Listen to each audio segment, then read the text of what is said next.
টানা বৃষ্টিতে ক্ষতিগ্রস্ত হয়েছে সাতক্ষীরা শহরের অধিকাংশ সড়ক। সৃষ্টি হয়েছে ছোট বড় গর্তের, এতে ভোগান্তি নিয়ে চলাচল করতে হচ্ছে পৌরবাসীর। সাতক্ষীরা থেকে বিস্তারিত জানিয়েছেন সহকর্মী আহসান রাজীব। গত কয়েকদিনের টানা বৃষ্টিপাতের ফলে সাতক্ষীরা শহরের বেশ কিছু সড়ক ক্ষতিগ্রস্ত হয়েছে। বিশেষ করে সাতক্ষীরা শহরের সুলতানপুর বড়বাজার সড়ক এবং রাধানগর সড়ক সবচেয়ে বেশি ক্ষতিগ্রস্ত হয়েছে বলে আমরা স্থানীয়দের কাছ থেকে জানতে পেরেছি। এখানকার এই সড়ক দুটিতে প্রতিদিনই প্রায় কয়েক লাখ মানুষ চলাচল করে।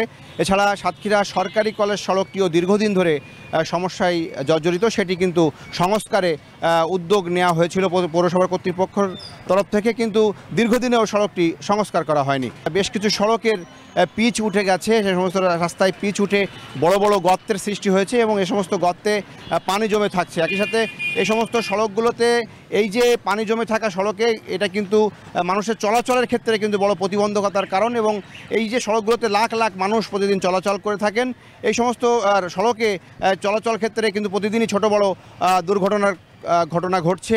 একই সাথে এই সড়কগুলোতে দীর্ঘদিন ধরে মালামাল পরিবহন করা যায় না বলেও স্থানীয়রা আমাদেরকে জানিয়েছেন। তবে পৌরসভার তরফ থেকে এই সড়কগুলো মেরামতের জন্য উদ্যোগ নেওয়া হয়নি এখন পর্যন্ত, যদিও প্রতি বছর বর্ষার পরপরই কিন্তু এই সমস্ত সড়ক মেরামতে উদ্যোগ নেওয়া হয়। তবে এবছর এখন পর্যন্ত এই সমস্ত সড়ক সংস্কারে কোনো উদ্যোগ নেওয়া হয়নি এমনটি বলছেন স্থানীয়রা।